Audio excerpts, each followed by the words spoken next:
There was a lawyer once. His name was Francis Scott Key. He penned a song that I'm sure you're aware of. You've seen it. It's in most hymnals throughout our churches. It's called the national anthem. It is our song as an American.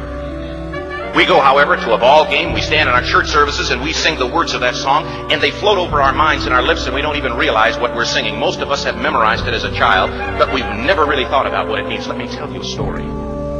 Francis Scott Key was a lawyer in Baltimore. The colonies were engaged in vicious conflict with the mother country, Britain. Because of this conflict and the protractedness of it, they had accumulated prisoners on both sides. The American colonies had prisoners and the British had prisoners. And the American government initiated a move. They went to the British and they said, let us negotiate for the release of these prisoners. They said, we want to send a man out to discuss this with you. They were holding the American prisoners in boats about 1,000 yards offshore. And they said, we want to send a man by the name of Francis Scott Key. He will come out and negotiate to see if we can make a mutual exchange. On the appointed day, in a rowboat, he went out to this boat and he negotiated with the British officials. And they reached a conclusion that men could be exchanged on a one-for-one basis. Francis Scott Key, jubilant with the fact that he'd been successful, went down below in the boats, and what he found was a cargo hold full of humanity, men. And he said, men, I've got news for you tonight. You're free. He said, tonight I have negotiated successfully your return to the colonies. He said, you'll be taken out of this boat, out of this filth, out of your chains. As he went back up on board to arrange for their passage to the shore, the admiral came in. He said, we have a slight problem. He said, we will still honor our commitment to release these men, but it'll be merely academic after tonight. It won't matter. And Francis Scott Key said, what do you mean? He said, well, Mr. Key, he said, tonight we have laid an ultimatum upon the colonies. Your people will either capitulate and lay down the colors of that flag that you think so much of, or you see that fort right over there, Fort Henry? He said, we're going to remove it from the face of the earth. He said, how are you going to do that? He said, if you will, scan the horizon of the sea. And as he looked, he could see hundreds of little dots. And he said, that's the entire British war fleet. He said, all of the gunpowder, all of the armament is being called upon to demolish that fort. It will be here within striking distance in a matter of about 2.5 hours. He said, the war is over. These men would be free anyway. He said, you can't shell that fort.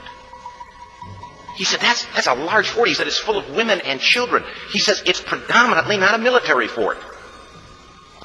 They said, don't worry about it. They said, we've left them a way out. And he said, what's that?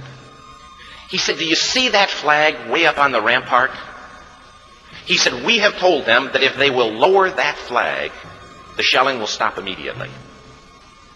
And we'll know that they've surrendered, and you'll now be under British rule. Francis Scott Key went down below and told the men what was about to happen. And they said, how many ships? He said, hundreds. The ships got closer. Francis Scott Key went back up on top and he said, men, I'll shout down to you what's going on as we watch. As twilight began to fall, and as the haze hung over the ocean as it does at sunset, suddenly the British war fleet unleashed. He says the sound was deafening. There were so many guns that there were no reliefs. He said it was absolutely impossible to talk or hear. He said suddenly the sky, although dark, was suddenly lit.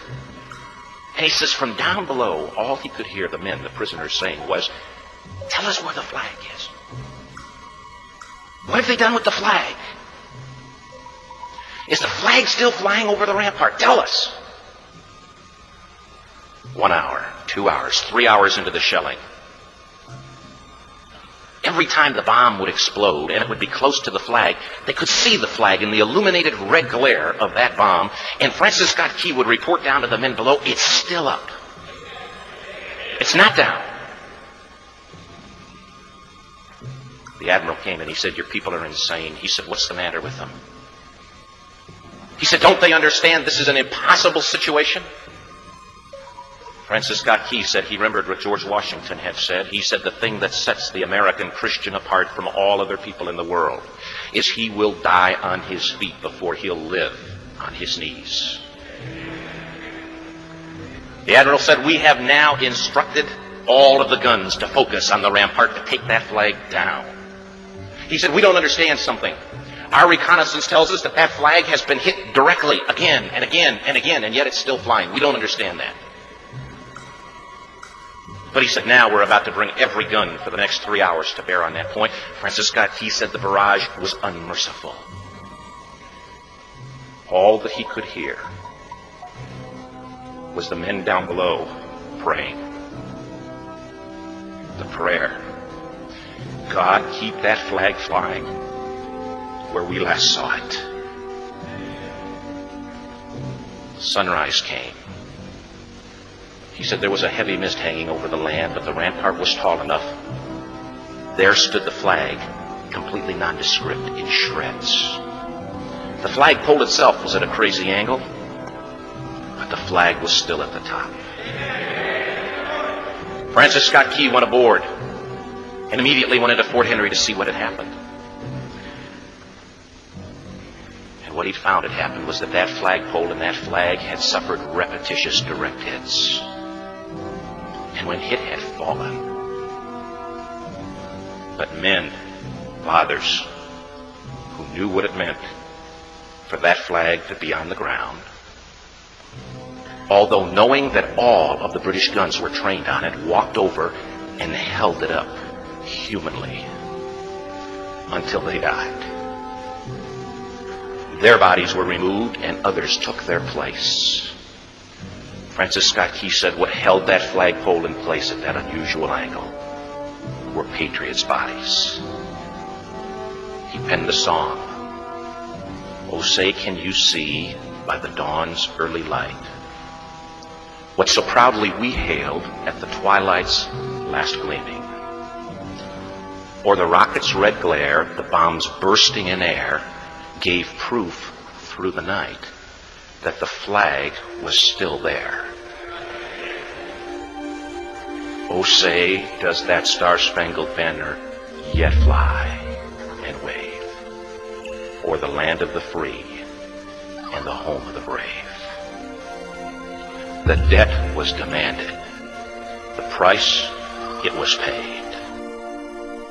Oh, say, can you see by the dawn's early light what so proudly we hailed at the twilight's last gleaming, whose broad stripes and bright stars through the perilous fight o'er the